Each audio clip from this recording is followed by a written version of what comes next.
Jadi pengelolaan SDM itu ada dua. Tapi kalau ada salah koreksi atau tambahin. Yang pertama adalah manage by cost. Jadi karyawan itu dianggap cost, dianggap biaya. Tahu nggak kalau karyawan itu dianggap biaya, treatmentnya apa? Efisiensi. Efisiensi, betul. Jadi kalau karyawan itu dianggap biaya, maka biasanya manajemen akan menerapkan pola efisiensi biaya. Nanti sebelah kanannya. Kalau misalnya kesehatan bisa tidak pakai asuransi, hanya bisa pakai BPJS, ya kenapa nggak pakai BPJS doang? Atau misalnya kalau perjalanan dinas bisa pakai uang sendiri dulu misalnya. Ngapain perusahaan siapin uang dinas di depan misalnya?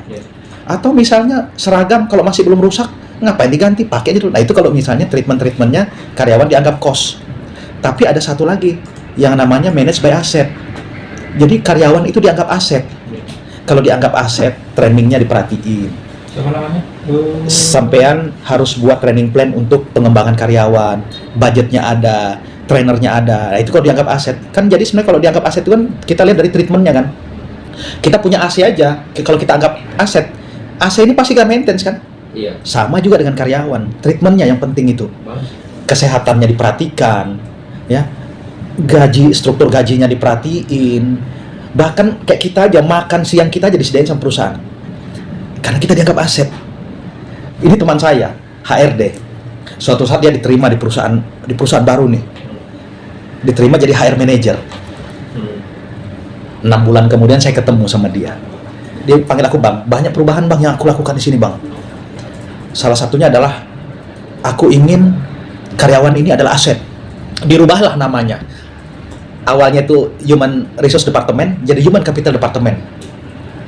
Saya tanya, "Kenapa dirubah?" Ya itu tadi, Bang. Karena kita mau anggap karyawan ini sebagai aset. Saya tanya, "Berapa budget trainingmu 1 tahun?" Bah, belum kepikiran sampai situ ya, Bang.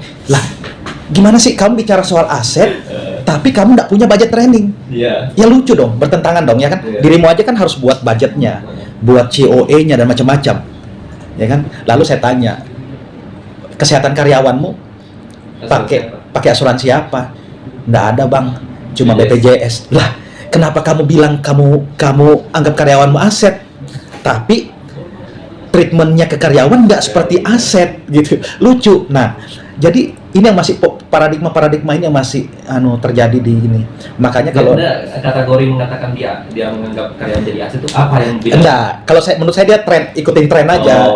Ya, transformasi. Tidak ada perubahan yang Nggak ada, lucu. Kamu merubah konsep dari HR ke HC dengan harapan bahwa ini adalah bentuk komitmen perusahaan bahwa karyawan adalah aset, tapi treatmentnya nggak begitu. Saya tanya budget training, nggak ngerti, bahkan nggak tahu, bahkan nggak ada budget training.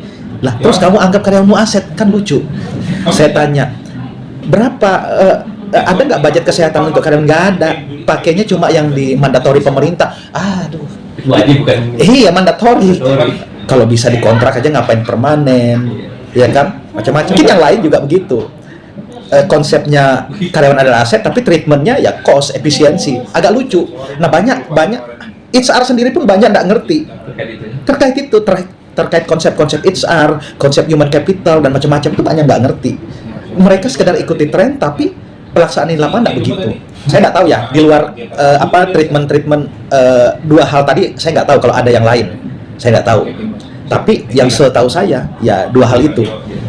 Nah, 2 hal itu akan mempengaruhi kita orang HR ini membuat namanya strategic HR. Nah, kalau tahu konsep ini, misalnya konsepnya karyawan dianggap cost, ya seorang HR kita harus bisa adaptasi, kita harus bisa menyesuaikan perannya.